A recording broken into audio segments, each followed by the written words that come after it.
Como eu falei, nós estamos indo bem devagar. Já corrigi a ficha de atividade de português, certo?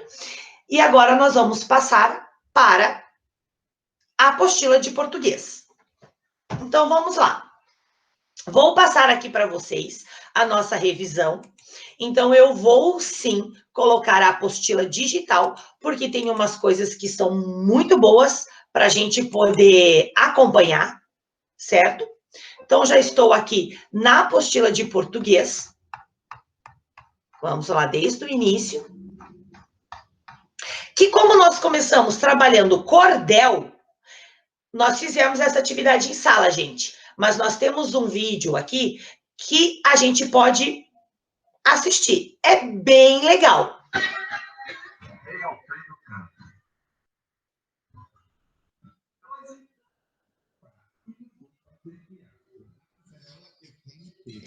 Então, assim, esse é um videozinho da canção que está aqui embaixo. Rei Alfredo canta. Lembra que a prof explicou que todo cordel precisa ter versos, rimas e estrofes, certo? Todo cordel tem. Às vezes ele tem 1, 2, 3, 4, 5, 6. A grande maioria, ele tem 6 versos dentro de uma estrofe. Lembrando que esse espaço que ele dá aqui é para separar uma estrofe da outra, certo? Então, ó, 1, 2, 3, 4, 5, 6. Esse Rei Alfredo canta, ele é um cordel onde se tem 6 versos dentro das estrofes, certo? Então, ó, eu aqui, o ingá nunca provei, genipapo também não. Já fiz suco de laranja, comi doce de mamão. Misturei a nectarina com oiti na refeição. Esse aqui é uma estrofe, gente, certo? É uma estrofe. Então, para ficar assim, bem legal, ó, esse aqui é uma estrofe, certo? Cada estrofe, ela tem, sim, 6 versos num cordel, a grande maioria. Ai, prof, mas existe cordel com menos versos? Existe. Existe com 4, certo? Até com 5, certo? Mas a gente não pode esquecer que os cordéis, eles têm versos, rimas e estrofes, certo? Essa é a maior característica do cordel, certo? E aí, aqui nós temos, claro, os exercícios sobre Rei Alfredo canta, né? Sobre o cordel. Temos aqui os exercícios que já fizemos e já corrigimos, tá? E aqui fala bastante dos poemas de cordel, né? Que eles têm a sua estrutura de rima, que é o que se torna como se fosse uma poesia, certo? É poético? É poético. Ele sempre se parece muito com uma poesia, certo? Mas é diferente. Por quê? Porque eles são mais curtos, certo? E eles sempre são acompanhados de uma xilogravura. Aqui, ó. Eles sempre têm uma gravura. Já uma poesia não tem gravura, mas os cordéis têm, certo?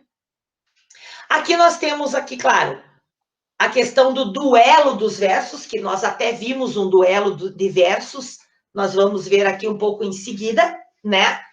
Na próxima página, um duelo de versos, onde eles cantam em versos e o outro responde com versos. Isso é um duelo, certo? Ou se chama mesmo um dueto, quando são com 2 pessoas é um dueto, certo?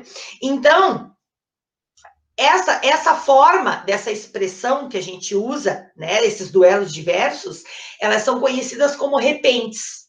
As pessoas que falam são as repentistas, certo? E, claro, muitas vezes nesses duelos eles estão desafiando os outros. Agora existem as emboladas, que já são os duelos com graça, né? Que a gente ri como se fosse uma piada. Então, isso são as emboladas. Quem faz esse tipo de duelo com graça, com alegria, bem-humorado, são os emboladores, certo? Então, assim, eles tiram sarro das pessoas cantando, certo? Aí aqui está a produção do cordel, que a gente estava fazendo em sala, né? E até tem aqui um livro, é um cordel também, né? Ou se chama o Cordelinho, que é do Chico Salles. É muito legal esse livro também, porque tem bastante estilogravura.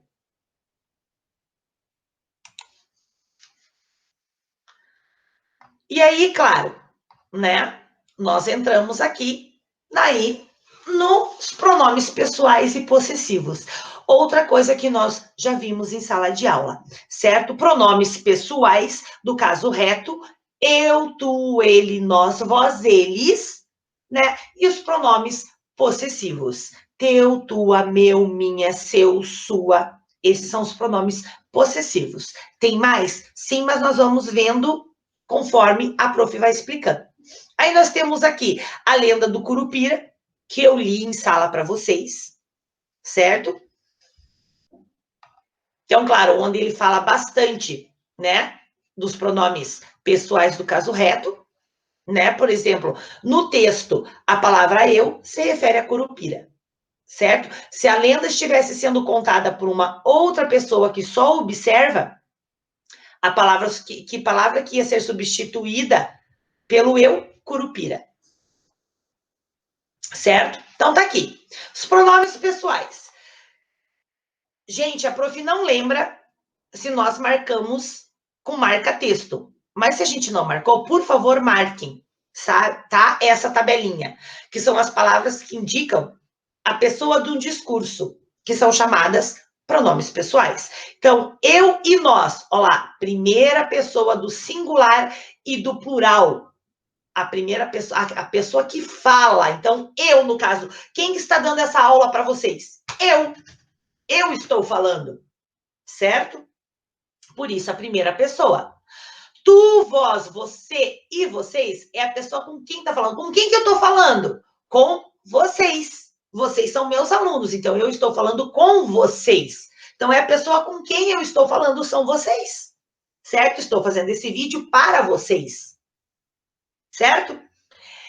Ele, ela, eles e elas. A pessoa de quem se fala. Então, eu estou falando do quê? Dos conteúdos deles, daqueles conteúdos deles. Então, eu estou falando deles, que são ele, ela, eles ou elas. Certo? E as palavras que indicam posse, por exemplo, é meu. Tudo que isso é seu. Se chama pronome possessivo. Tá? Então, estão aqui os pronomes, certo? E aqui a posse da pessoa que fala, tá? Quando eu falo que é meu, minha, ou meus, minhas, eu e nós. Claro, não tá o nós aqui, mas é o nós, tá? E aí tem todas as outras aqui. Então, por favor, quem não colocou, não marcou com a marca-texto, pode marcar essas tabelas, certo? Aí, claro, nós temos um quiz aqui, que isso é bem legal. Na nossa apostila, isso não tem, certo? Então, o quiz, como é que nós vamos falando? A gente pode responder, tá, gente? O quiz, se eu quiser, ó, eu apertei ali só para vocês verem. Certo? Então, assim, ó, indique qual o melhor pronome para substituir os nomes sublinhados. Pedro e eu vamos nos encontrar depois das aulas. Pedro e eu, como é que a gente falaria? A gente falaria nós. Nós vamos nos encontrar depois da aula. Então, o nós substituiu o Pedro e eu. Certo? Eu não preciso colocar Pedro e eu vamos nos encontrar na sala. Nós vamos nos encontrar na sala. O nós substituiu, certo? 2. Indique qual o melhor pronome para substituir o nome sublinhado. Carla gosta de correr nos parques aos sábados. E aí? Que pronome que eu vou colocar ali? Carla é quem? É ela. Ela gosta de correr nos parques aos sábados. O pronome, ele entra para substituir o nome ou alguém. para não ficar aquele texto repetitivo, cheio de repetição, sempre falando ela, ou então falando Carla. Então, eu posso colocar ela, depois eu posso colocar Carla numa outra frase, certo? Então, os pronomes, eles entram para substituir. 3. Indique qual o pronome pessoal adequado para substituir o nome destacado. Júlio gosta de café com leite, mas Júlio não toma todo dia. Preste atenção, eu tenho 2 Júlios. Ó, um Júlio aqui, um Júlio aqui. Então, eu posso deixar Júlio gosta de café com leite? Posso. Mas Júlio de novo? Não. Aí eu substituo, mas ele não toma todo dia. Então, eu substituí. Entenderam, gente? 4. Indique qual o pronome pessoal oblíquo adequado para incluir na frase. Gente, nós não vimos ainda os pronomes oblíquos do caso oblíquos do caso reto. A gente ainda não viu, certo? Mas a gente pode tentar fazer sim, certo? Então, assim, deram 3 dias de atestado por causa da gripe. Então, deram para quem? Foi para mim. Então, deram, não tenho para. Então, deram me. O me significa para mim. Certo? Se tivesse um a ali, deram a mim. Mas como não tem, só tem o tracinho, deram me. Certo? O me é um pronome oblíquo. Certo? Então, vamos lá. 5. Indique quais os pronomes possessivos mais adequados para completar as lacunas de acordo com os pronomes entre parênteses. Então, eu, ó, já está entre parênteses aqui. Casa é mais longe que ela. Então, o que eu vou fazer? Ó, vou colocar lá. Não é o minha, nem o ela. É o minha, ó. Minha casa, quer dizer de mim, ó, por isso eu. Minha casa é mais longe que a dela, certo? Por isso dela e não ela, certo? 6. Indique quais os pronomes possessivos mais adequados para completar as lacunas de acordo com os pronomes entre parênteses. Novamente. Então, vamos lá. Está falando sobre nós. Escola é maior que... Aí está falando a deles. Então, como é que fica o nós? Não é o nossa, ó. Nossa escola é maior que a deles? Então, aqui, no plural. Por quê? Porque aqui está eles, entre parênteses, está eles, não ele. Por isso que não é o dele, certo? Então, até isso eu tenho que cuidar, certo? Então, assim, os pronomes são um recurso importante para evitar a repetição das palavras de um texto, como eu já havia explicado. Então, aqui está todos os exercícios que a gente já fez. Olha o poema de cordel que eu falei para vocês. Na verdade, é um pronome onde já tem ali marcado as rimas, certo? Ai, prof, posso ter 3 rimas numa frase? Claro que eu posso. Atrás, com animais e paz. Engana com cana e banana. Ó, então, os cordéis têm. Deixa eu pegar aqui. Tem, ó lá, ó.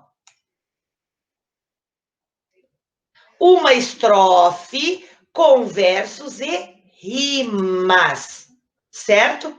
Cada estrofe tem versos e tem rimas, certo? Novamente explicando sobre isso para a gente lembrar bem, tá? É a maior característica de um cordel.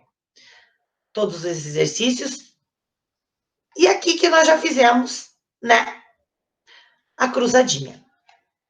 Bom, gente, já viu, certo? Já dei ali uma revisãozinha. Tem que ser devagar, vai ter que ser capítulo por capítulo, para que a gente possa lembrar, para que se vocês tiverem algumas dúvidas, vocês já me falarem, certo? Tiveram dúvidas, gente? Marquem numa folha, num papel, ou no próprio caderno as dúvidas que vocês têm, para vocês não chegarem na hora e não esquecerem. Tá bom? Então, nós ficamos por aqui com a aula de hoje. Queria estar junto com vocês dentro de uma sala, que é muito melhor, tá? Mas a prof tá com muitas saudades. Então, se cuidem, tá? E até a próxima aula. Beijos!